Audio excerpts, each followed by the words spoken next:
Hola, le damos la más cordial bienvenida a este segundo episodio del podcast que ha creado el Instituto Baxter para generar un espacio de enseñanza, de aprendizaje para cada uno de ustedes.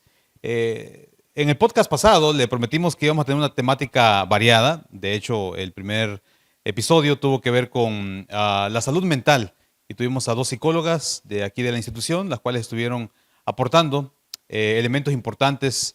Pero en este segundo episodio vamos a tratar de vincularnos con un tema estrictamente histórico. Y para eso tenemos a dos estudiantes de teología que están con nosotros en esta ocasión. Así que vamos a proceder a dejar que ellos se presenten, ¿verdad? Tenemos aquí a mi mano derecha a Ricky, mi mano izquierda a Arturo.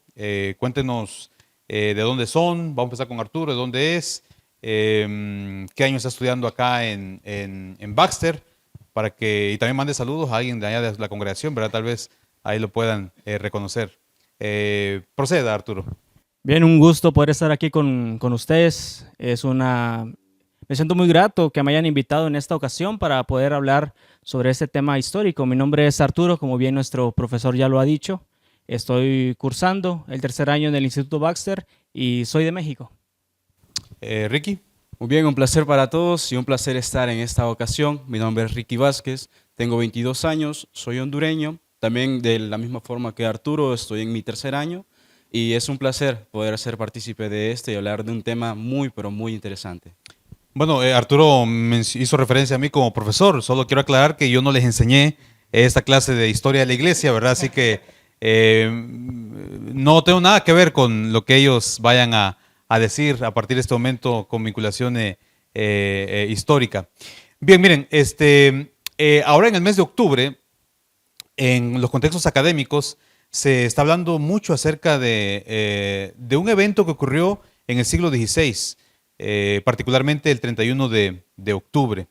En los escenarios históricos vinculados con religión, se habla mucho acerca de la reforma protestante. Así que hemos decidido crear ese espacio para poder aportar, según lo que hemos aprendido a lo largo de nuestros estudios acá en Baxter, sobre qué fue esto, cuál fue la importancia de esto.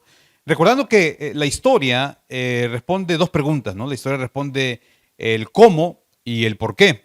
Y muy probablemente los que nos están viendo allá, probablemente algunos de ustedes detestan la historia, se acuerdan de su maestra de historia que era aburridísima, o tal vez de lo difícil que algunos profesores hicieron ver estos temas vinculados con la historicidad, ¿no? Porque uno se da cuenta que a veces se enfocaba más en fechas, en nombres, en cosas que ya hemos olvidado y a veces casi no reflexionábamos sobre la importancia de lo que ocurrió. Entonces, así, a manera de introducción, ¿qué pasó el 31 de octubre de 1517? No sé, ayúdenme, Arturo. ¿Qué pasó en esa fecha y por qué hoy en día se hace mucha reflexión alrededor de esa fecha? Bien, el 31 de octubre de 1517 ocurre un suceso del cual marcó un antes y un después en el movimiento religioso. Martín Lutero se cuenta la teoría que clava sus 95 tesis en una iglesia en Alemania, y eso abre las puertas a un camino religioso totalmente diferente.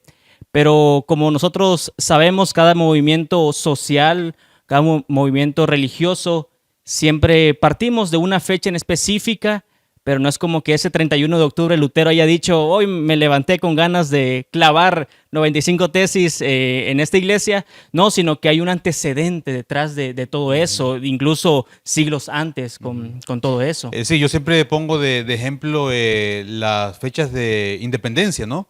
En nuestros países, que claramente no fue que a partir de ese momento empezó todo un movimiento político, en este caso, o revolucionario, sino que son como fechas simbólicas, ¿no? Que uno trata de adaptar.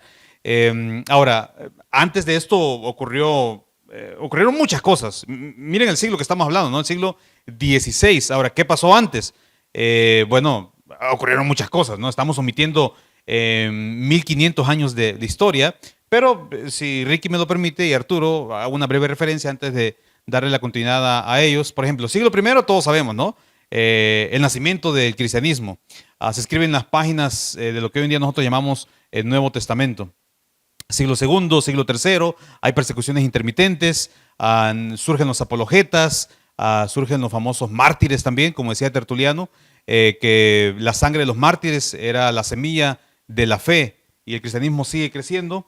En el siglo cuarto pasan tres eventos muy significativos, ¿no? Está el edicto de Milán, donde cesan las persecuciones, está el famoso concilio de Nicea, y en el 380 ocurre el edicto de Tesalónica, donde básicamente el cristianismo se hace la religión oficial del imperio, ¿no? Bajo el emperador Teodosio. Bueno, siglo V cae lo que nosotros conocemos como el Imperio Romano de Occidente. Siglo VI el cristianismo logra posicionarse en Europa. Los monasterios están en auge en ese momento, aquella parte del mundo. Siglo VII surge el Islam. Y bueno, todo esto que estoy diciendo probablemente para ustedes ya es aburrido, ¿no? Así que voy a dar un salto siglo XI, donde se da básicamente como la primera fragmentación o división significativa, porque el cristianismo de alguna manera mantuvo unido el mundo en aquella época. Está el famoso cisma de Oriente y Occidente, donde la iglesia se fragmenta, ¿verdad? Una parte de la iglesia latina, otra parte de la iglesia que hoy en día conocemos como la iglesia griega ortodoxa. Y bueno, queremos llegar al siglo XVI, ¿no? Siguió avanzando los años, vinieron elementos muy importantes como las cruzadas, vino la peste, vino el Renacimiento y bueno, resulta que estamos hablando del siglo XVI, 1500, pero en el siglo XV yo diría que ocurren tres cosas importantes, ¿no? Está la caída de Constantinopla, finalmente Mehmed II le da esa hegemonía al Imperio Otomano y cae la famosa Constantinopla. Lo otro sería lo que se llama el descubrimiento de América. Yo sé que muchos no están de acuerdo con ese término hoy en día, ¿no? Cuando se habla de colonización.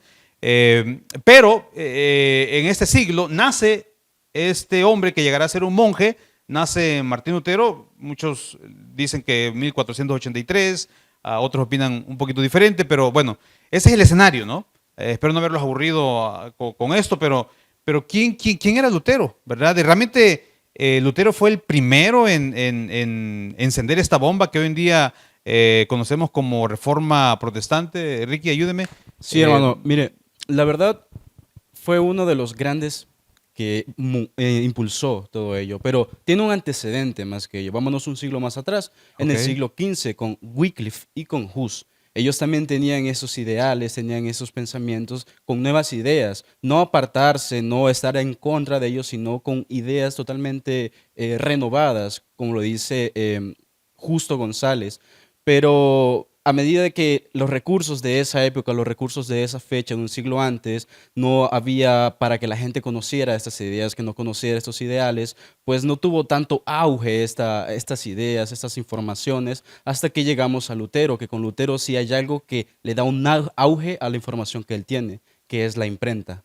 Ok, o sea que, por ejemplo, antes de Lutero hubo también otras personas que también estaban en desacuerdo con algunas cosas de la iglesia, pero no tenían ese recurso que es la imprenta, ¿no? Donde las ideas se esparcían de manera exponencial, ¿no? Por medio de estos documentos ahora a los cuales se tiene acceso. Ok, entonces Lutero no fue el primero, no fue el primero.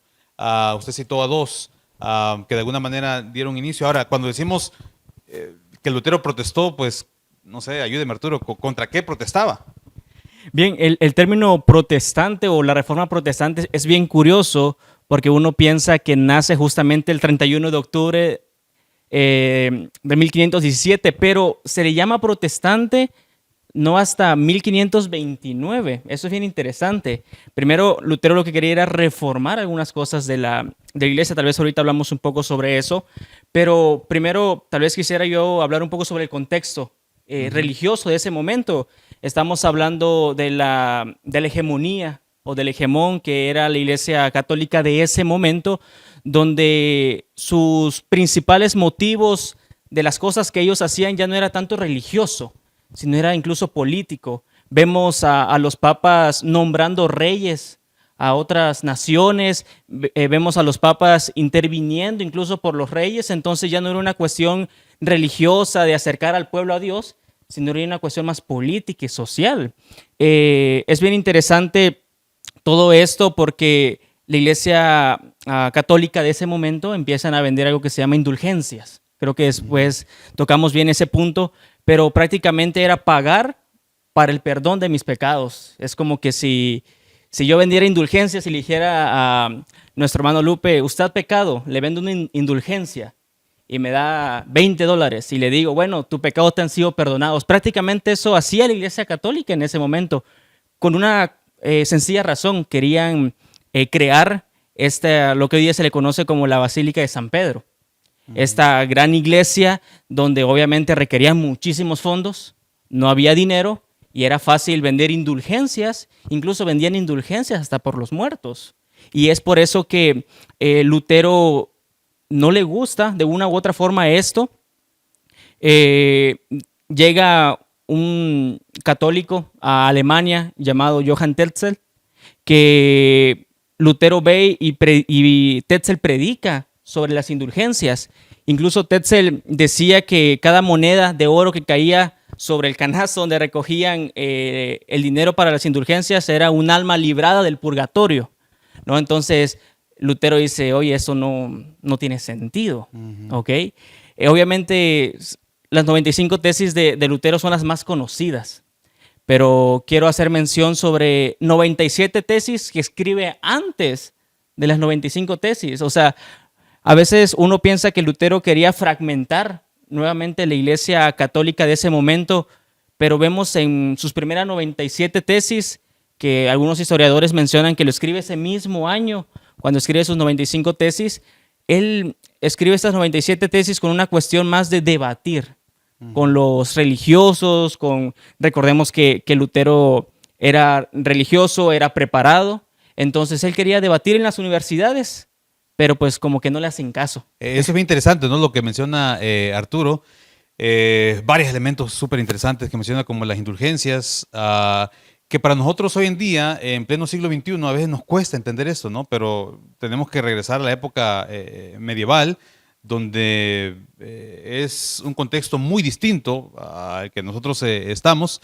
Y recordemos que la iglesia, dirigida por el Papa en este contexto, que tiene una connotación muy política, pues tiene escasez de algunos recursos, pero tiene un recurso muy valioso que es el recurso de la fe, ¿verdad? Entonces le da una connotación económica y se empieza a tomar recurso económico del recurso de la fe.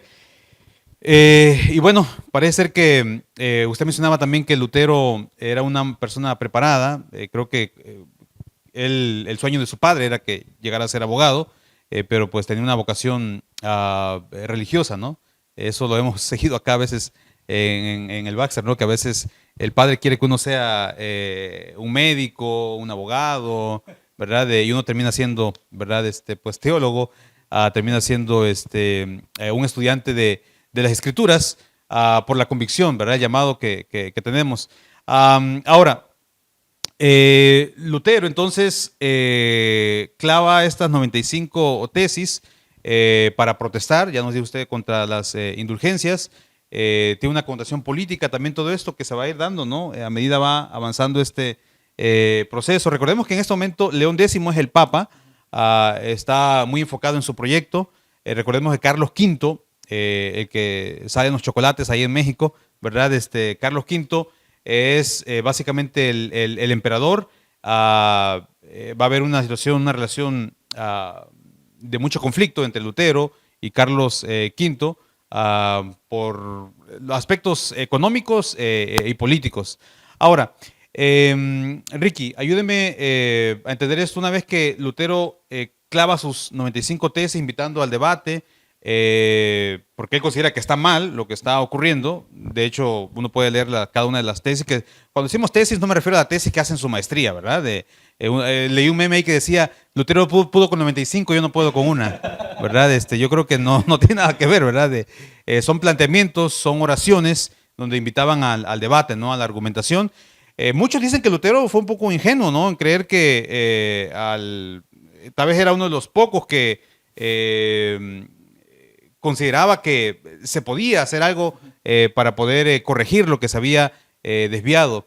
De hecho, mientras me preparaba para el podcast, veía un poco acerca de una visita que hace Lutero a Roma, donde él tenía mucha expectativa de ver qué iba, cómo era Roma, ¿no? Y queda muy decepcionado al ver que personas que estaban estudiando para el ministerio, estaban preparándose, se metían con prostitutas, ve una depravación tremenda, ¿no? Ve una degradación moral en Roma y eso hace que él quede muy preocupado. Entonces, cuando él ve este elemento de las indulgencias, él aprovecha para entonces manifestarse en contra de esto y tratar de corregir aquello que él consideraba como incorrecto. Ahora, ¿y qué le pasa a Lutero después de que clava sus 95 tesis? Enrique, ayúdeme. ¿Qué hace la iglesia, el poder, contra este hombre? Bueno, hermano, la verdad, el catolicismo de esa época se miraba como atacado por las tesis que Lutero había planteado. Entonces, lo que viene, León X, que era el papa de esa época, es que da un edicto donde dice, o ese edicto como tal, está en contra de 41 de las tesis que Lutero había puesto en la puerta de Wittenberg. Entonces, lo que viene León X hace es que da ese edicto y llama a Carlos V, perdón, que era el emperador de ese tiempo, a que hagan una junta, a que hagan una reunión entre los de alto rango, a las personas de más alto rango, el clero y todo ello, para que puedan hablar con Lutero.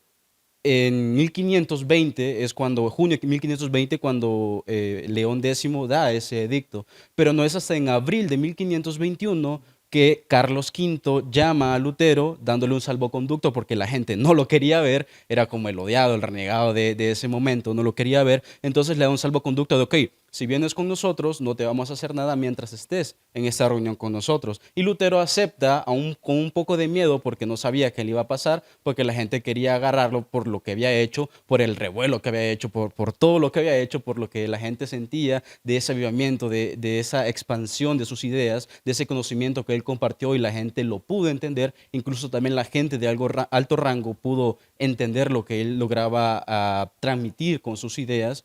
Entonces viene Carlos V y le dice que en 1521 van a hacer una asamblea. Normalmente se conoce como una dieta, la dieta de Worms. ¿Pero por qué la dieta de Worms? Ok, la dieta es una junta donde esas gentes de alto rango sí van a estar con Lutero, como en un juzgado. Vamos a ver que hay un juez, hay un público y está el acusado, que en este caso es Lutero, ¿ok? Entonces, durante esos días, todo el mundo, hay gente que está a favor y hay gente que está en contra de lo que está haciendo Lutero en la misma asamblea. Entonces le preguntan a Lutero que qué opinaba, que por qué hizo eso. Y como Arturo lo decía, es una muestra de que haciendo de lo que se estaba haciendo incorrecto en ese momento, que no se estaba haciendo lo que debía hacerse. Entonces la gente sintió como un recelo porque estaban criticando el movimiento que tenía mayor popularidad en ese momento, que era el catolicismo en ese momento. Entonces, hermano, esta dieta está hecha para hablar con Lutero. ¿Por qué? Porque cuando León X hace este edicto, lo que hace Lutero para estar como una forma de protesta, para una forma de estar en contra de lo que León había dicho, era que agarra ese mismo edicto y otros escritos católicos y los quema.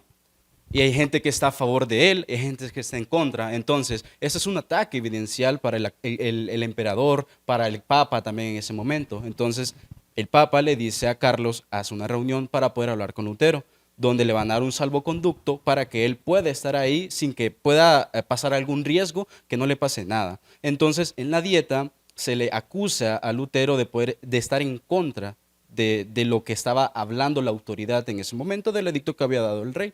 Entonces, le preguntan a Lutero, o querían las personas, el Carlos y León X, que Lutero se arrepintiera de lo que él había hecho y que se entregara otra vez al catolicismo de ese momento y estar a favor de lo que el rey hablaba, de lo que la máxima autoridad. ¿Por qué? Porque los miembros que seguían o lo seguían a él, el movimiento que le estaba generando, las ideas, toda esa gente que estaba con otros ideales diferentes, estaban a favor de lo que hizo Lutero. Pero eso era poner rivales del lado católico y rivales del lado del movimiento que estaba creando Lutero. Entonces, se hace todo en una junta.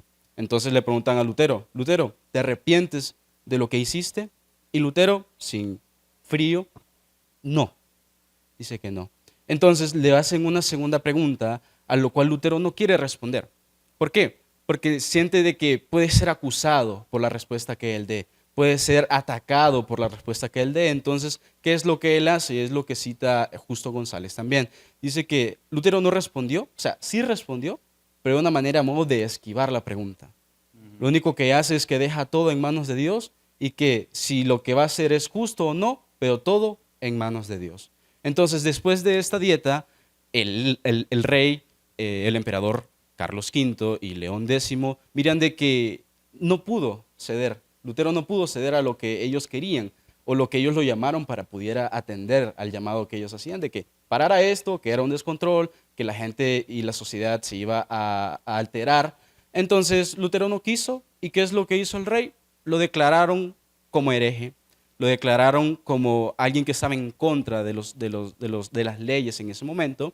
Entonces lo excomulgan, que ya no puede estar acá, y Carlos V emite otro decreto de que cualquier persona era libre de poder matar o agarrar a Lutero, pero que no iba a tener ninguna responsabilidad o algún problema con las autoridades. Podían hacer lo que quieran con Lutero. Si lo querían torturar, si lo querían hacer algo, ellos estaban libres. Eso es lo que decía el edicto de ese momento. Pero había alguien en ese clero que estaba a favor o que no estaba en contra de lo que Lutero decía. Federico el Sabio o Federico de Sajonia, puede decirlo de las dos maneras. Que lo que hizo Federico con este edicto, que la gente en ese momento, incluso en la trifulca, quería agarrarlo en ese momento para poder hacerle cosas que no quiero decir.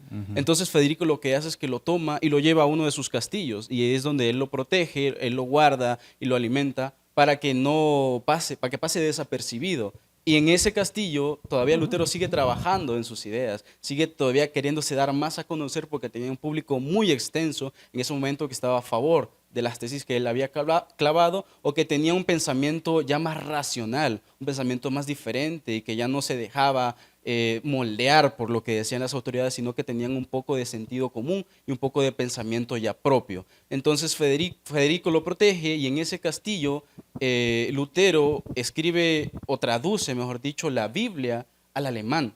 ¿Para qué? Para que las personas puedan conocer más lo que decían las escrituras, porque era muy complejo traducir o tener un traductor, por ejemplo, de un idioma, leerlo al idioma en el que nosotros estamos, por ejemplo, en el inglés. Los que no conocemos inglés, leer la Biblia o entenderla no es lo mismo que hay una traducción que nosotros podamos entender en nuestro idioma español. Entonces Lutero tenía ese ideal y por eso trata, o mejor hizo, la traducción de la Biblia al alemán. Bueno, o sea que quisiéramos tener amigos como Federico de Sajonia, ¿no? Porque básicamente lo protegió. Es decir, en completa vulnerabilidad lo protege, y eso hace que él aproveche para seguir reflexionando y aportando por medio de todos estos escritos. Ahora, algunos se atreven a decir, Arturo, que Lutero nunca tuvo la intención de dejar de ser católico. ¿Qué piensa usted sobre eso? Bien, realmente, como su nombre lo dice, este movimiento histórico que es reformar. Es decir, reformar lo que ya está hecho. No quería separarse pero las situaciones lo llevaron a separarse de la Iglesia Católica de ese momento. De hecho, si usted investiga un poco sobre la teología luterana, se parece muchísimo a la teología de la Iglesia Católica. O sea, los mismos sacramentos, solamente varían una que otra cuestiones, pero siempre es muy similar a eso. No podemos decir que no se quería separar o deslindar completamente de la Iglesia Católica de ese momento. Sin embargo, quería reformar ciertas cosas que él no veía correcto dentro de la Iglesia. No era como ser ese revoltoso de decir, me voy porque no me gusta, sino no me gusta esto, lo declaro y debatamos sobre esto y lleguemos a un fin. ¿Que cuál era el fin? Justamente era llegar otra vez a restaurar, a reformar la iglesia de ese momento a los principios bíblicos que Lutero había visto que se habían alejado completamente. Sí, de hecho, respecto a la similitud, hace poco yo tengo una compañera en unos estudios que estoy realizando y ella es luterana y envió una foto al grupo y ella mostraba su vestimenta litúrgica y así a primer ojo parece una liturgia católica, ¿verdad? Entonces su comentario me hizo referencia, o me hizo recordar, mejor dicho, esta imagen. Parece ser entonces que la intención es corregir, la intención es protestar contra lo que él considera que es incorrecto. Ahora, los tintes, la manera de cómo ocurre, todo esto pasa de aspectos religiosos a aspectos políticos. Recordemos que en ese momento están los estados papales, y hay diferentes reyes que están subordinados al emperador y algunos aprovechan todo esto que está ocurriendo para quitarle el poder, ¿no?, a la iglesia católica de aquel momento. Me gusta mucho ese comentario que hace Arturo, ¿no? Es la iglesia de aquella época, es la iglesia de aquel contexto, es la iglesia con las particularidades de su momento histórico, y entonces algunos aprovechan para apoyar este movimiento, pero con no tanto vinculaciones religiosas, pero sí con vinculaciones ya políticas.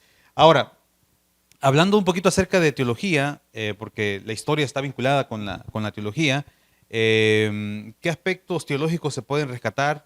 Hay, por ejemplo, elementos famosos como las 5 solas, ¿verdad? No sé, primero Arturo y después Ricky, tal vez quiere hacer un aporte sobre esto, la vinculación de lo teológico con este movimiento histórico. Bien, en primer lugar, las cuestiones teológicas, creo que debemos de partir de Lutero.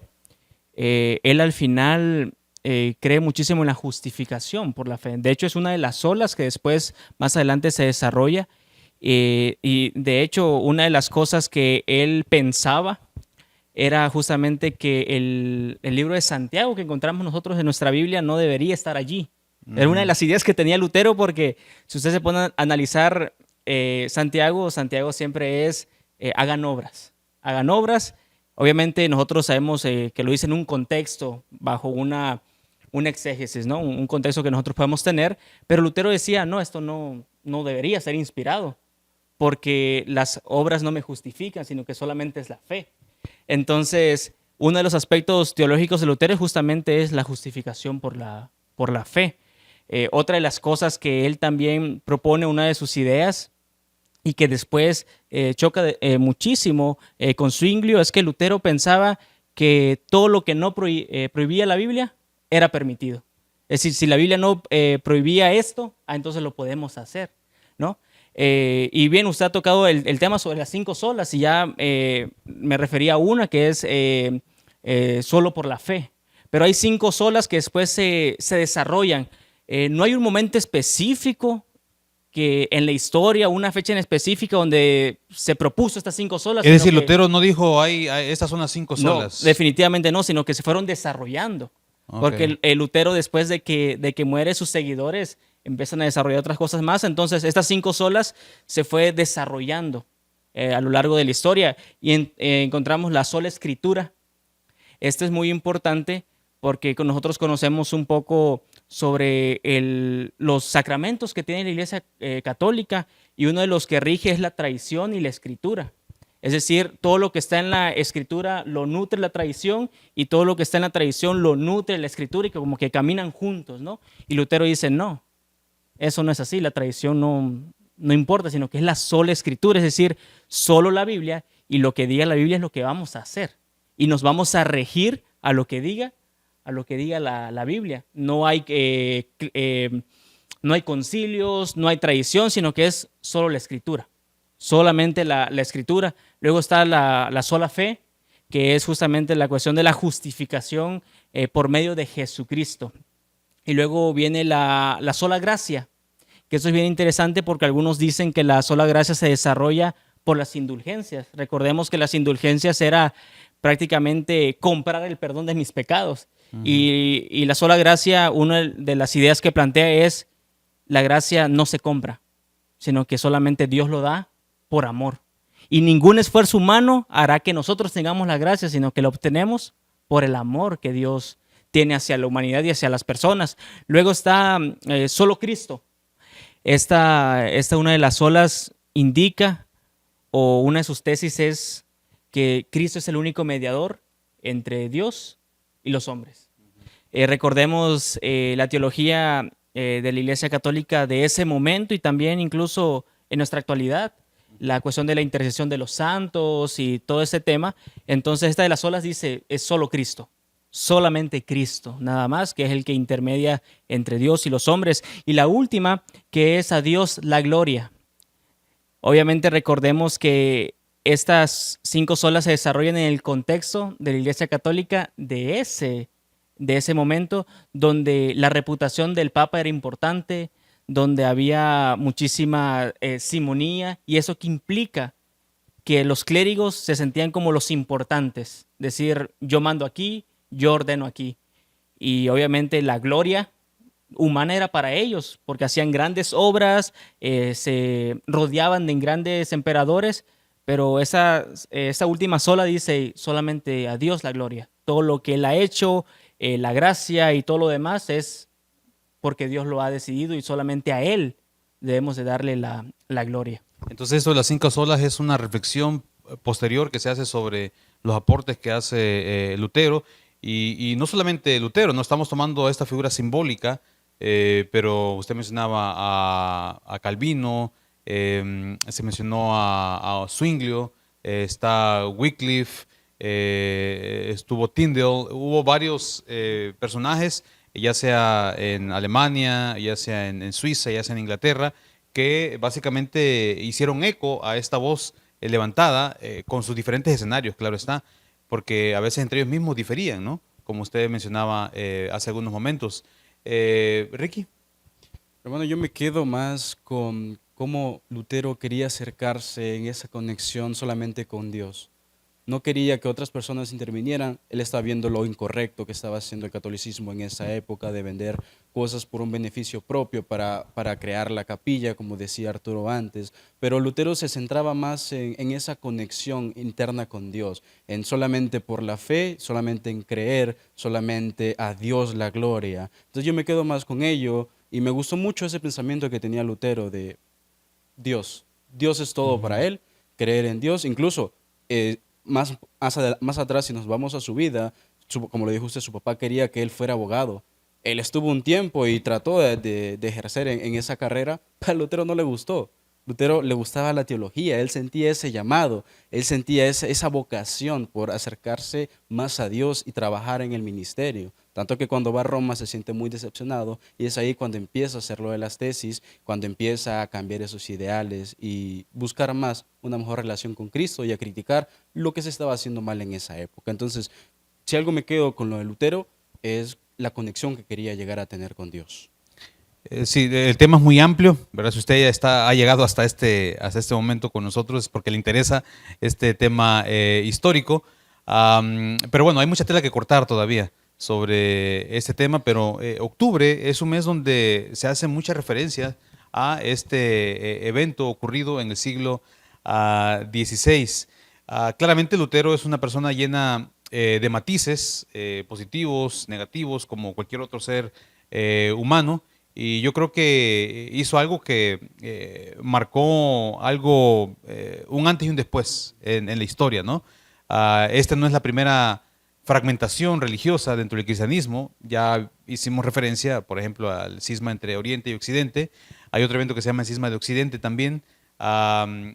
Pero creo que el aporte que él hace deja las bases para mucha reflexión que se hizo posterior a él, y en este podcast hemos tomado la imagen de Lutero como una figura simbólica por lo ocurrido en este mes de octubre hace varios años.